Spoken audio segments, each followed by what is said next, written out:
That is very, very important. But before I get into that, you're welcome one more time. My name is Noyo Kwote, and we're coming to you live from our studios here at number 50 Lahanton Lane in Tesano. And of course, we're live on Channel 1 TV. The show is always interactive, so I'd want you to be a part of it. Send me a message via WhatsApp on the number 020-444-7033. Don't forget to add your name and location. My super special name is Noyo Kwote, and I'm going to be your host, talking about this particular topic. You know, sometimes it's going to get a bit emotional, and at the same time, it's going to be very educative. We're talking about taking care of a child with cerebral palsy. I bet that you have heard, we've spoken about this before, but today we're going to get all the nitty-gritty of taking care of a child with cerebral palsy. If you have any information, or probably you don't want to be a part of the conversation, I'd want for you to send me a message. Don't forget to add your name and location. Now, on this show, we get very real. We talk about the stories and all the stories, everything that's actually going on. Sometimes these topics, you really don't want to talk about them. But we will give you that platform to feel free to express, put out all your frustrations, put out all your guilt, and put out all your excitement as well. All right? So I'm going to take a break. And after this break, we're back into talking about how to take care of a child with cerebral palsy. Don't go away.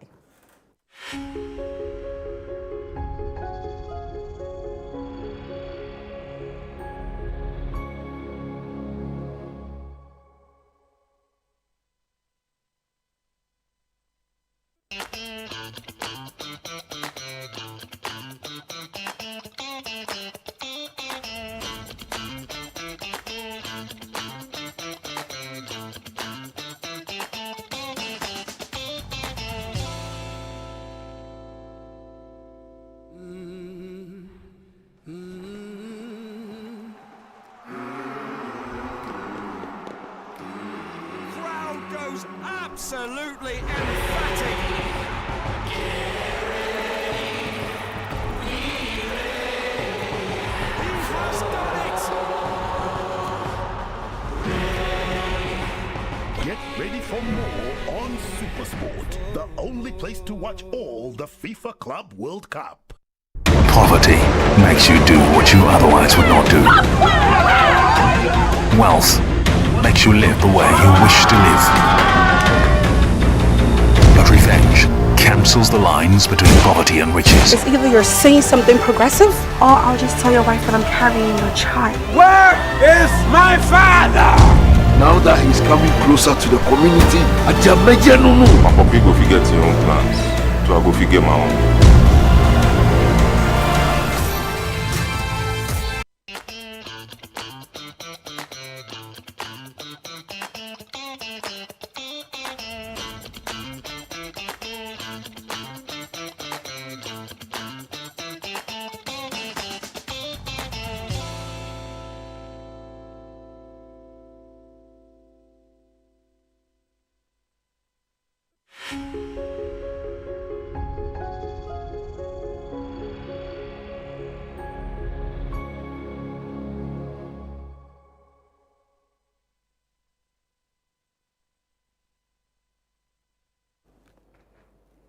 You're welcome back to the Friends and Family Show, always live on Channel 1 TV.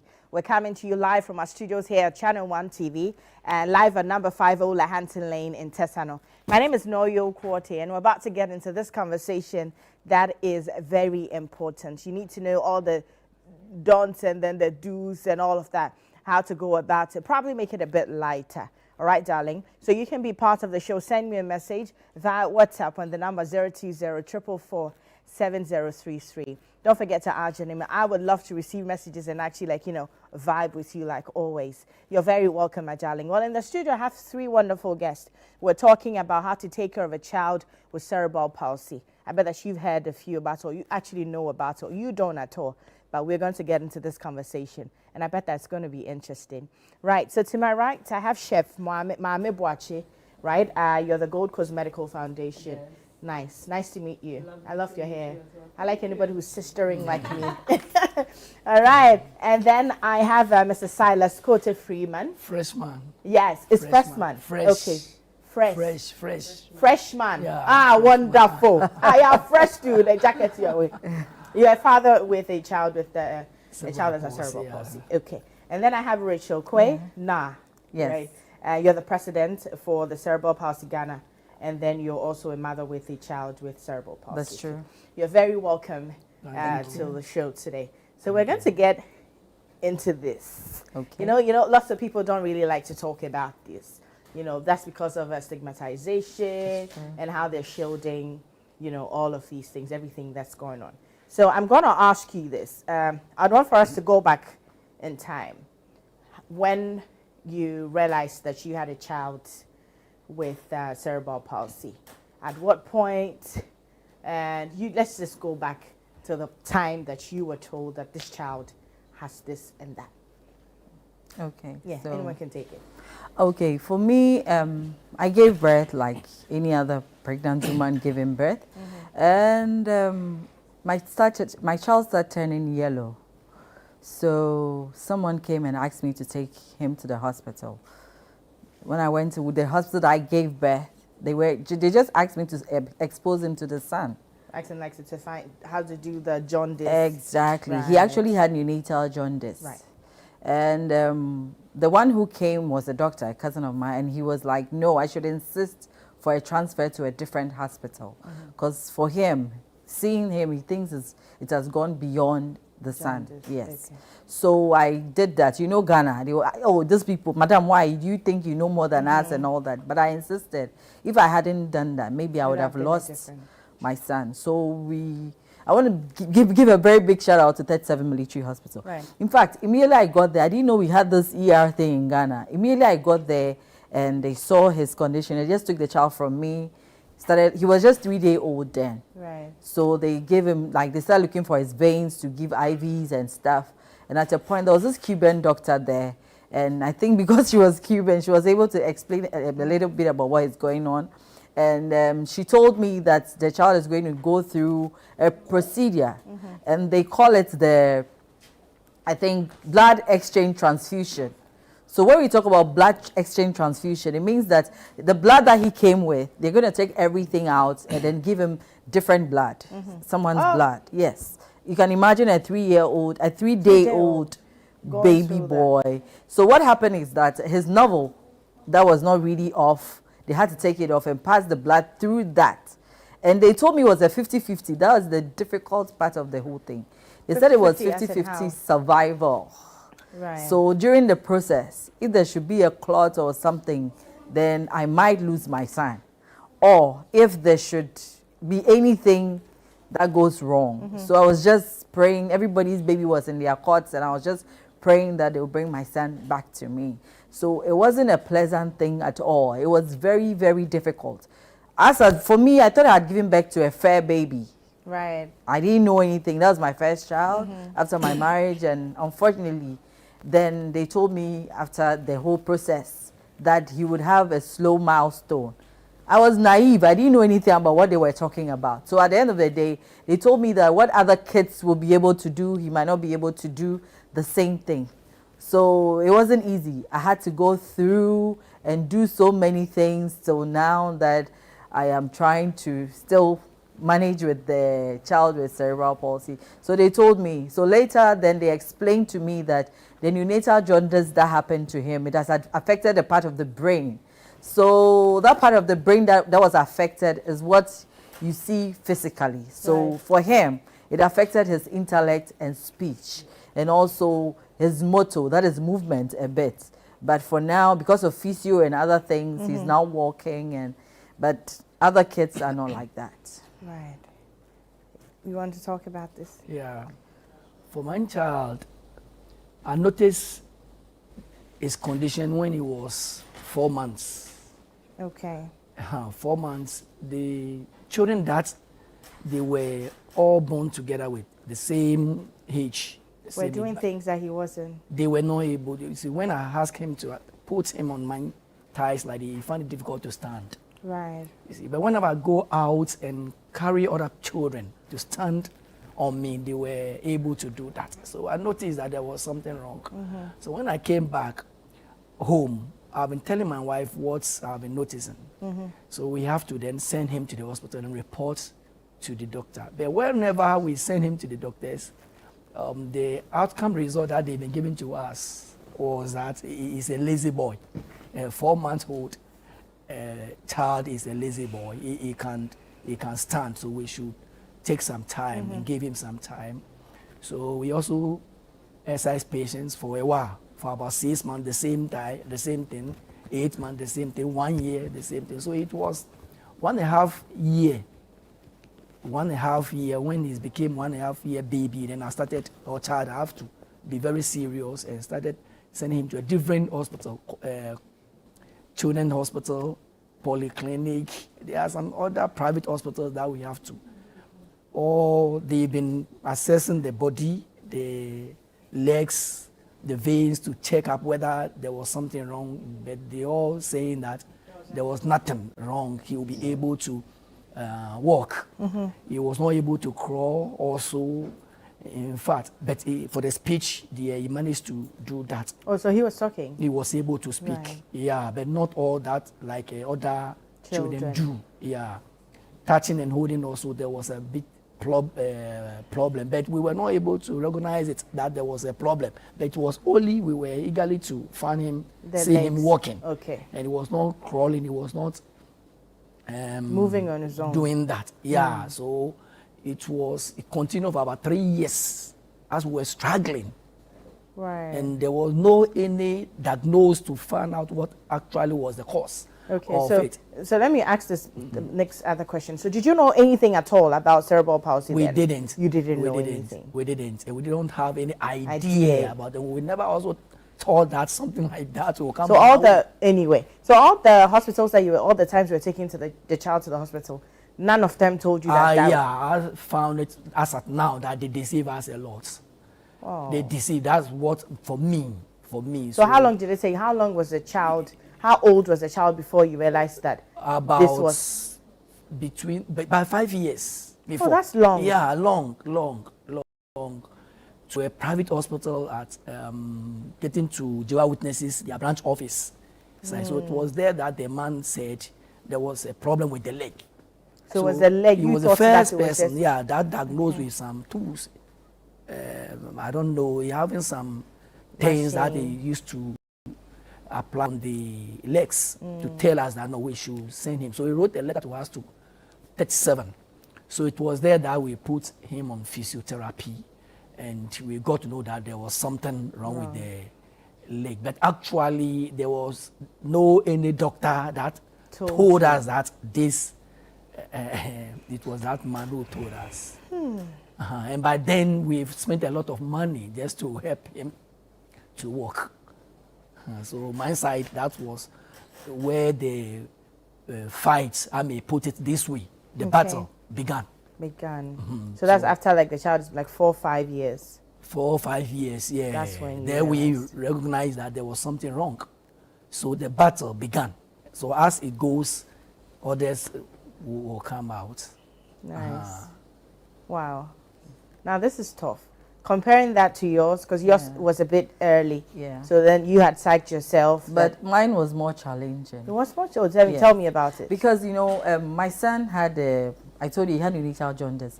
So after all the procedures, he started getting seizures. So he would get seizure like almost within every month. We have to go to the hospital.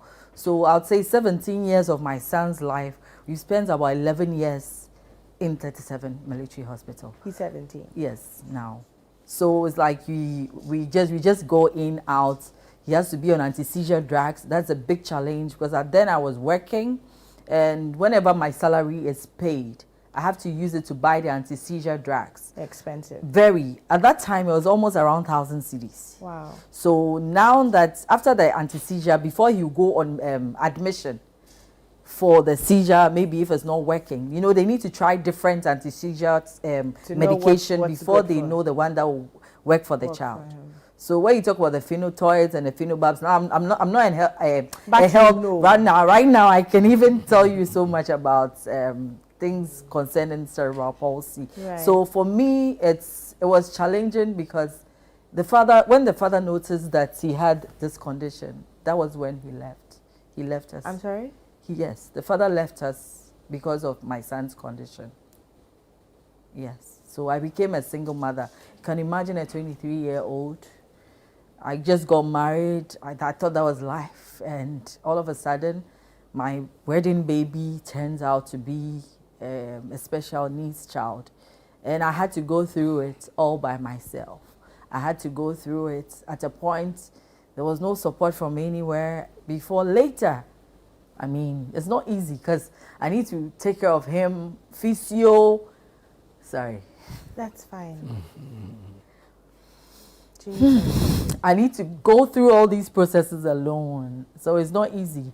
So some of us were both mothers and fathers. I'm sorry. And at a point, because of the seizures, you know, the corporate institutions, they give us targets and stuff. Right. So at a point, carrying my baby too gave me a spinal cord problem because he didn't walk early. So with all these conditions and stuff, I had to resign from my job, which now I'm just a businesswoman, like a petty trader, trying to make ends meet for myself and my son. But thank God, I thank God for how far he has brought me. Yes. Right. And just about 2-3 years, another man took us in. Yes, my son and myself. And his family. I want to say a big thank you to their family. Some families would tell you even not to marry such a woman because she's already having a special child. But I thank God for all Amunyu's descendants. I'm saying God bless you for accepting us for who we are. It's not been easy, but we are still fighting. We are not giving up. I promised myself not to cry today. We are still holding on. And people like us, you know, mostly people take our names and stuff to do stuff, okay? They go take maybe 3, 4, 5 children with cerebral palsy or whatever. They take videos, go bring monies and stuff. But so we the parents said, no, we need to come together. Right. So that whatever they bring it to the children and us. So we don't have any third party. That is why I thank God for Gold Coast Foundation. Yes, that's gonna come. They've been so genuine to us. And also Mr. Steve Williams of Menswick Hotel. Right. I'm sorry I had to, but it's not easy. That's the reality. I mean, we can laugh about it. We can do everything. Sometimes it's so like you live in a compound house. All the kids are playing outside. And then all of a sudden you said, oh, let me bring my child out. Maybe your child is in a wheelchair. Immediately you bring your child out. Ajua, come and take your supper. Kofi, you've not finished with your homework. Kobe, have you taken your bath? They'll call their kids in and leave your child out there. But immediately you take your child back in. They all come out to play. They're out there. So people are stigmatizing us. But I thank God for your station, Channel 1. You are helping us with the publicity just like we're doing right now. We want to tell people that it's no fault of ours that we had kids like that or children like that. I mean, you can imagine. There was nothing like, that's my wedding baby. I mean, there was nothing like abortion or anything that I did. I didn't take any drug or, I did my 9 months antenatal. No mother would go 9 months and wish that you come out or you come out with a baby with any kind of special needs. Just that alone is challenging. Right. Then we pray that the people out there would understand what we are going through. So whatever you see that a child is doing is the part of the brain that is damaged. Okay. So if it affects the speech, which means that the child will have difficulty in speaking. Some the more too. I'm sure Mommy will talk more about that when it comes to the medical side. All right. So Mommy, we've been able to wipe off the tear a little bit, so now we can actually speak clearly. Okay, so tell me all about this. So, you know, as Rachel, I've known Rachel for about, let's say, 8-9 years now, you know. So basically, Gold Coast Medical Foundation, our motto is a partnership for a healthier community. So it was really great when we met Rachel through the owner of Menswick Hotel. You know, he's a friend of mine. I remember he came to me and he mentioned, you know, he's met this lady. She's with the Cerebral Palsy Association, and he really wants to do something for them. And what Gold Coast does is basically we take annual trips to Ghana in different countries, and we host free medical screenings and such for different communities and stuff like that. So when the owner of Mensbeek told us about the Cerebral Palsy Association, we thought it would be a great way to, partner and do something for that group of people. I don't think we were ready for what we saw, we took this conference room and we were expecting, our clinics are normally 300, 400 people. We were expecting that many people, but then here comes about 1,000 cerebral palsy patients with their families, with their parents, and it was quite overwhelming to see how many people, and that's not even a quarter, I'm sure, of the amount of people in Ghana here that have children with cerebral palsy. But as Rachel is saying, the awareness is very little. It's very little to the point where, including the stigmatization of it. I met mothers at the first clinic who happened to live in the same compound, but didn't know each other had kids with cerebral palsy. They were keeping their kids at home. They were keeping them in the rooms, not bringing them out because people would talk. We had mothers telling us, they can't even take their kids anywhere because as soon as they get on the trotro, everybody wants to scatter, like she said, most of the mothers, you have fathers as well. And, I really commend you for sticking around with your wife, because you had a lot of mothers who were, single mothers because their husbands had left them, their families were claiming, witchcraft and, all sorts of things. Like it's the mother's fault. So awareness is very important, not just even the mothers being blamed, but you have some mothers going to random places for help. Right? I remember a mother telling me a story where she went somewhere for help and they took the baby and went to the back and then came back and told her, let me say it in our local language, like, Obani yakoja ne kwanyo. Yeah. You get what I mean? Without asking me. Whereas basically they've gotten rid of the baby. They left the baby in the river for the river to take the baby. Do you get what I mean?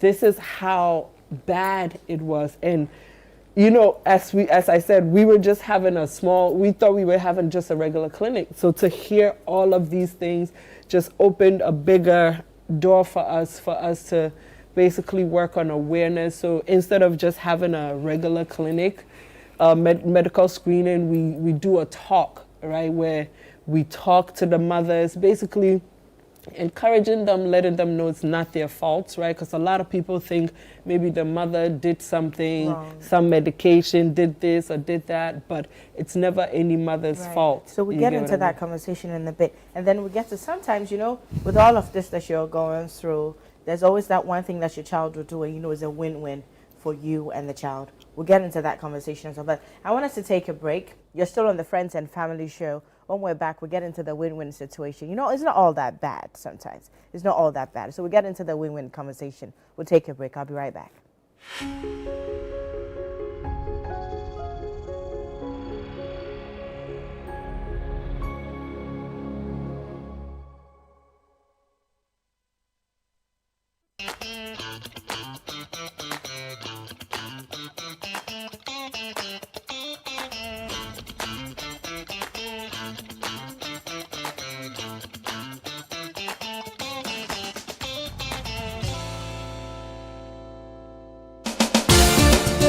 Where politics meets power, where the tough questions are asked, welcome to Face to Face.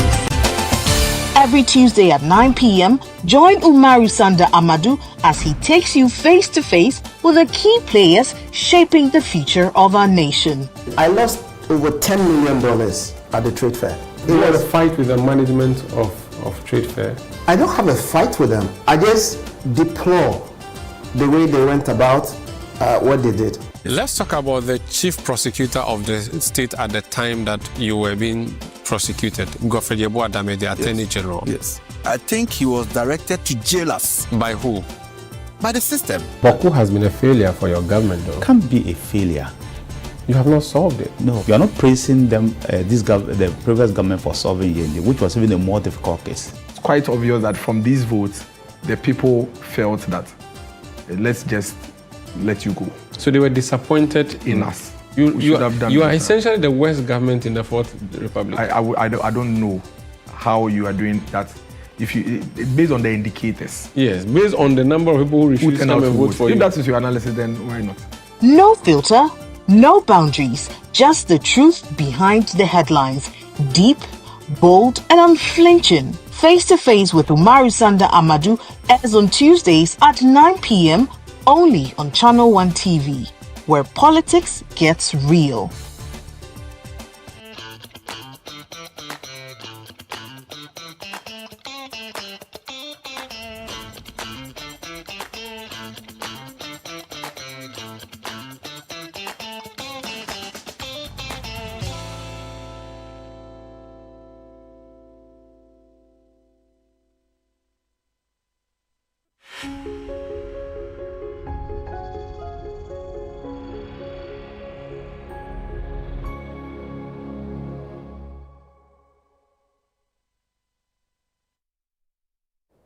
All right, welcome back to the Friends and Family Show. You're still live on Channel 1 TV. We're talking about taking care of a child with cerebral palsy. And before we went for that break, we have spoken about all the things, like everyone has shared their experience. But right about now, I really want us to go back one step and then talk about what it is actually. You know, we have people with special, we just put them under one umbrella and say they have their children with special needs. And we have autistic, we have cerebral palsy, we have other things. But then let's talk about this in particular. Okay, so we're just going to break it down so you understand which particular one we're talking about now. Because so that we are not too, let's just give a vivid description of all the signs that you can see on a child who's got cerebral palsy.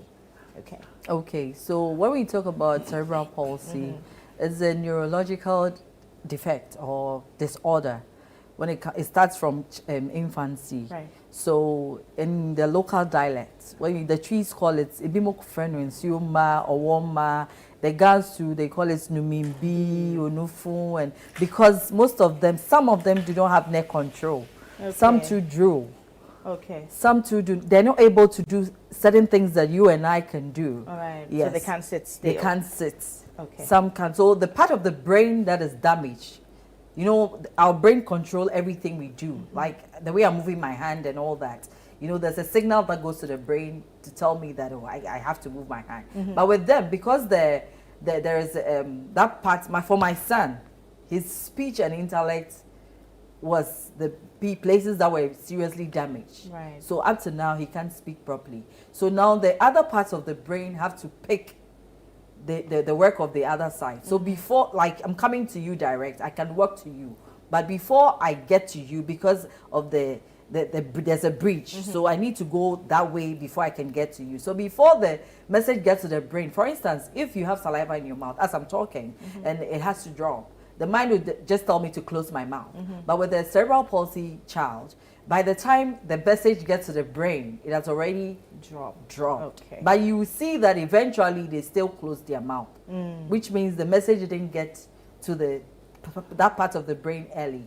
So some do not have neck control, some have stiffness, they are so stiff, some too are so floppy, very flexible. So in cerebral palsy, we don't have just, it's different spectrums. Right. We don't have just one thing that we can say all. this is, yes. The part of the brain that is damaged is what you see physically. So cerebral palsy children, they are very, very different. Like for instance, most autistic children and stuff, they can walk and do so many things. So the part of the brain that is damaged is how they behave. Yes. When you talk about Down syndrome too, with them, most of them look alike. Yeah. Yes. But with cerebral palsy, ours is a different thing altogether. It's like you see it physically. And ours is more challenging. I know the others are very challenging as well. But you can imagine, my son is 17. I have 17-year-old children. They are part of us. And they are wearing diapers. They're doing their menstrual cycle and everything, and they're getting bed sores and all those things. With maybe an autistic child can go to the toilet and everything, but with them they can't do a lot of things for themselves. So that's why we have come. That's part of the reasons why we have come. I don't know, in Ghana, can't we have some maybe diaper companies, some detergent companies, some food companies, like their corporate social responsibility? You don't need a third party. Come to us direct, okay? Maybe annually, end of year, you can put some of your products together and come and give it to such children and parents. That's a good way to actually call for help. Yes. And I don't know how I feel about this now, but I think that if you're watching and you can be of any help, please. Because even buying diapers for children who are, your regular kids, you can just imagine, the toll on yourself. Buying diapers for babies all the way. And this is you buying diapers even for adults. Come on now. Please. You look at me in my eye like this, I beg you. You could just do something for us. This is me just asking for help one more time, please. Thank you. Now, before we get into our win-win conversation I was talking about, I'd like to take this particular message. And it's from Dr. T in Kumasi. He says, my heart goes out to you both, but especially to Madam Rachel, because what happened to her child could have been prevented if they expose your baby to the sun bit had not come in to cause further delay. My advice to the public is never expose your baby to the sun as treatment for neonatal jaundice. If it means changing hospitals, please do, because blood tests have to be done and the baby has to be critically examined to determine if the jaundice is the type that will require treatment. If caught early and treatment is required, a treatment known as phototherapy will be done. I think that's the blue light, right? Yes. That's the baby. I think my kids went through that. Phototherapy will be done together with other things. But if caught late and is more severe, that's when exchange of blood transfusion will be required. So please don't wait till the point where the brain gets affected before you seek treatment. Once that happens, the brain injury is irreversible. Thank you for this information. Yeah, you want to add something? Right. So, for me, as Madam Rachel has described cerebral palsy, how it is, my personal view about the cerebral palsy sickness, I call it, you asked me to describe it, I call it Satan sickness. That's for me, the way I describe that sickness in particular. A sickness that affects the person's sense of organ. The way he sees things, he affects it. The way he touch, the way he feel, the way he walk. Everything about the child, he affects it. A sickness that affects the family as a whole. When this sickness enter into your family, your job will be down, will be close down. Even the family relationship itself will be broken. The mother and the father will all get tired, and there will be a misunderstanding between the mother and the father. They all get tired about caring for this child. The children also get into trouble about this. Go and fetch water for this one, this baby. Clean up for this baby, do this one. So sometimes it creates a lot of confusion in that family. So this sickness alone, you don't... I want to correct you. It's a disorder. It's not a sickness. We don't want to accept disorder. That as a... Yes, okay. we don't want to accept that as a sickness. Thank you. Thank you. So this disorder is a disorder that, for me, it shouldn't be something that must be entertained in any family. As they said, for them, they have it in the compound house where sometimes some of the children will consider these cerebral palsy children and play with them. There's some of us, we are in the self-contained, and our children would not be able for the whole year go out to play with, to see children to play with them, especially children that don't have any wheelchair. How would who will carry them to join their friends outside of the house to play with? So this child will be in the house only to play with the siblings, but he will not be able to go out. This child, yes, the outside connection. He will not be able to go there and play with them because all the time he's inside the house. So these are some of things that when you ask me that what how can I describe cerebral palsy? I won't name it as disorder, as they said. I see it as something. And one thing with this one is that for me, I do massage my children myself.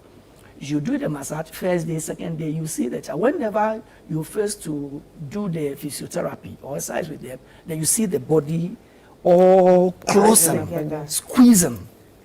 You see? So, but when you started physiotherapy with him, exercise with him, then it started becoming nice, like as you know, normal child, as you know. As you've been doing, you do it for 3 months and stop it for 3 days. It will come back again. So my child is 20 years. From 4 months that I started physio with, I've never stopped it for 3 days before. Because the moment you start it for 3 days, then the sickness come again. So you cannot cure it. There is no cure. There is no solution to it. From the beginning, you notice it till the end of the life of a person. And a lot of money goes. Money always goes. That's why, you see, our forefathers, they said, when you give birth to this child, send him to water and then shoot the back of him and then destroy. Because they know a lot of money goes. Only this child alone, the money goes. Because my child will be sent to 37.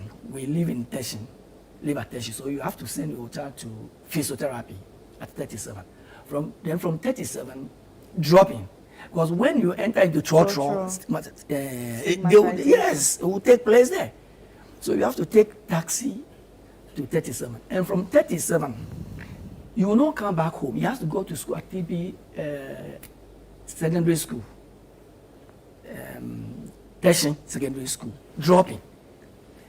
Then from Teshin secondary school, you have to come back to the house, dropping. Yeah. So there's a lot of You see, and you don't get any support from anywhere. You are getting me right? So with this one only, you ask yourself, so why me? Other children can walk freely from here to school. My child, I have to pay. Even when he's going to write BEC, he's going to write WASI, you have to send him to assessment. Taking dropping, and then also assessment, money charge, 600 Ghana cedis, 500 Ghana cedis. What is that other children are writing the exam without money? Assessment. But my child, assessment. And when he write also, WAEC also will fail him.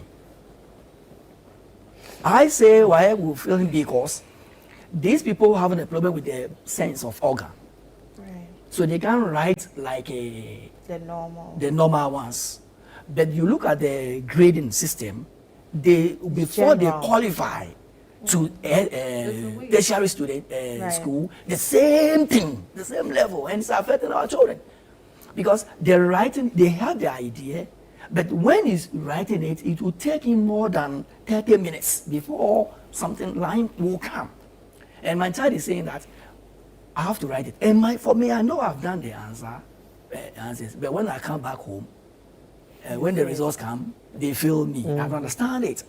Okay. So we are also appealing to WAEC, that level. Oh, they have a way. They have a way. That they should consider our children. I've worked with them. Children, how they should. Maybe he doesn't know. But so when we're done, we'll get this. Thank you. Chef, you wanted to say something? Yeah, so, basically, like as he's saying, the reason why Gold Coast really teamed up with Cerebral Palsy is so that we can advocate for them, right? Because besides awareness, they need a lot of support, right? Let's forget all the financial stuff that comes with it. As you hear this man talking, you can tell some counseling would be very important for him. And he's a man, so imagine these women having these kids at home with cerebral palsy and they're on their own. It takes a lot, it takes a toll on the brain, the mental health, everything. We've seen some mothers, like you said, exhausted at these clinics and they're just like, I'm tired, I'm done. So as you said, we're begging, they need help, they need support. Besides diapers and all these other things, wheelchairs. You have some mothers who have you'll see a mother with her 16-year-old child on her back. A 16-year-old child, as big as me, on her back.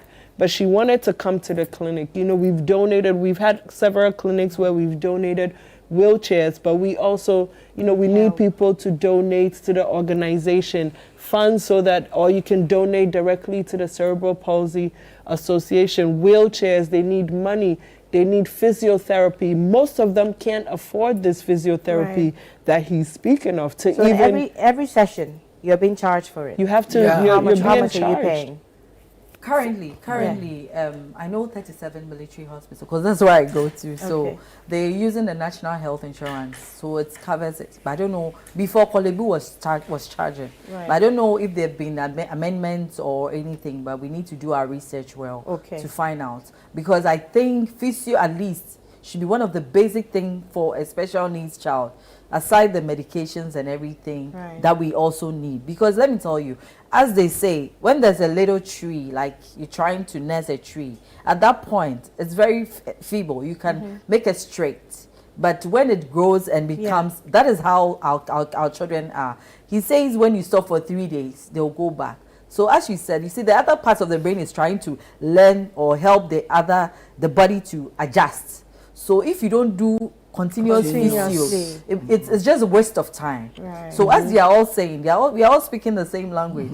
If we are able to do continuous physios, if maybe I can afford for this month, next month I don't have money. So that is one of the things that we need to. People don't believe it, but with my son, because of his leg, I didn't even know he could even put it on the ground for him to walk. But with physio, thank God at that time we were able to go for almost all our sessions. We even go and they're like, "Madam, it's not your turn." And you know, there are so many people too at the in the queue. So as a mother or a parent with a child with cerebral palsy, when you go and the physio is being done, you need to watch. Yeah.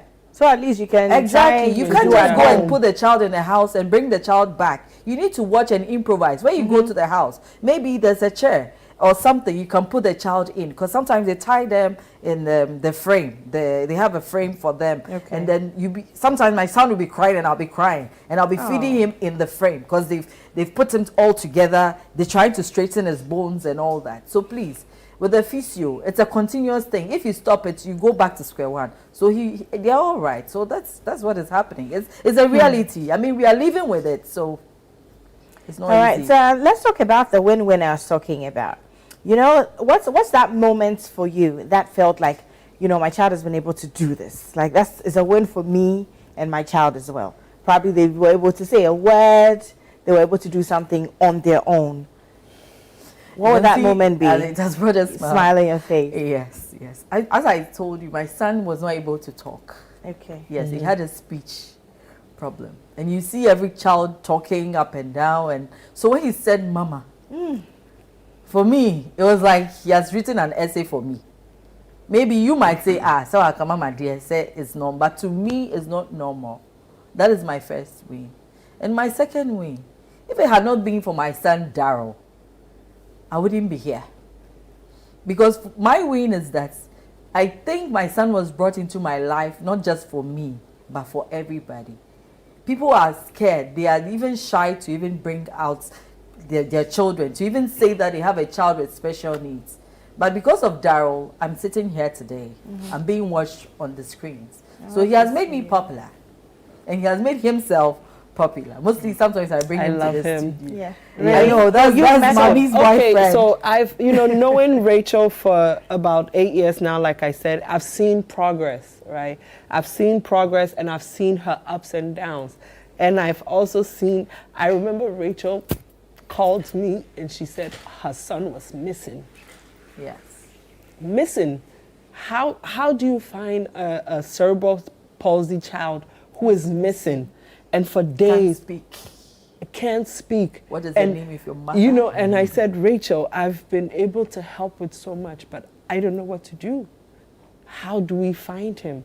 And when she called me and told me she found him, I was so happy.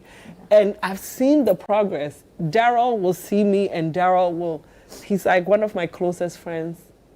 He's my co-organizer for this cerebral palsy event we're having on Saturday.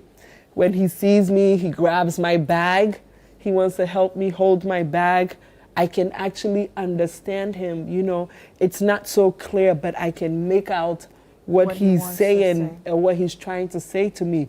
We make jokes, you know, I can interact with him like another child. And, you know, but Rachel has put so much effort into this child, right? And I don't think, not all parents with cerebral palsy children have that, you know, are able to do that. A lot of them are giving up. A lot of them, you know, they can't even go to work. Most of them don't work because who's going to take care of that child? It's not easy to even get somebody to take care of your normal child. Just the same way let you alone, you know, a child with special needs. So most mothers, most parents are at home.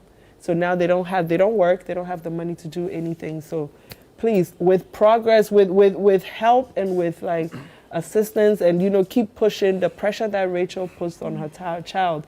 If every parent can do that, I think, you know, we can see some progress, because you have people out there who have cerebral palsy who are actually living a normal, I guess I could say a semi-normal life. We had the young lady, was it Farida, who came to one of our first clinics that we did, and, you know, her mobility is not that great, but she's a genius, like a genius, like a computer genius. You get what I mean? But this was there was early detection, parents put in extra effort, schools, physio, all of that. I'm not sure, you know, if what the government can do to help schools for cerebral palsy, you know, without charging a lot or whatever. You know, these free physio sessions and stuff like that. Nice. Maybe some type of job, you know, placements for some of these mothers and parents, fathers, you know, or even if there are companies out there that can help with funding some of these parents to start businesses, so that, you know, because I've realized it seems going the entrepreneurial route works better for them, because they can't go work for someone. They have to be able to control their own schedule because of the kind of, you know, child they have. So, all right, so I'm going to ask you, Silas, is there any moment for you that you think it was a win-win situation? Yeah. Today, for instance, he is the one handling Form 1 students. I'm a school proprietor of Lejokuku State College, Teshin. That's beautiful. Yeah. How is he handling them? He is teaching them maths. Oh, so he speaks? He speaks. Okay. Yeah, he's teaching them maths. And in fact, the way I went to the classroom, I saw the way he was managing the class. They were all quiet and paying attention.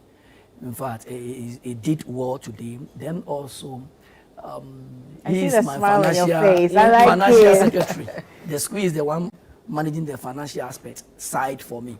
So when the one collecting the school fees and feeding fee finished account every day, he has to go to him and sum up everything, do everything, and then keep the money for me. Genius. Then every weekend, he has to report to me. Then when I have some difficulty problems with the teachers, maybe some things that problems they are putting it, they are giving me, I have to say him, Chief, what do you think? These are some problems that the teachers are giving me. What do you think we should do about it? He has to come out with some strategy, what to put it in place. He has some business strategy there. In fact, that one day, he always learning. Anytime there is a football match that's supposed to come on, he has to remember me. Dada, this is the time, this one, Messi, Barcelona, this thing will play. There is something I want to add to what he said. Right. You know, in Ghana here or in Africa, we are wasting a lot of talents. Because when you go to Apple and the rest, they have a room full, you know, what you and I can think about, they will go outside the box. Right. Because there are other think out of the box. Yes, the other parts of the body is not working like you and I. So God in his own special way has given them extra intellect. So if these, like his son, for instance, you can see, we can get a lot from that boy. And the same, you know, we have different types of cerebral palsy, but his intellect is very sharp. So if we are able to maybe get about 20 of these kids in a room, maybe with a computer, they can develop things for the nation. They can even give the government a lot of support. But in Ghana, the only thing we can mostly do is stigmatize, and we don't bring the best out of them. I feel they are not a waste.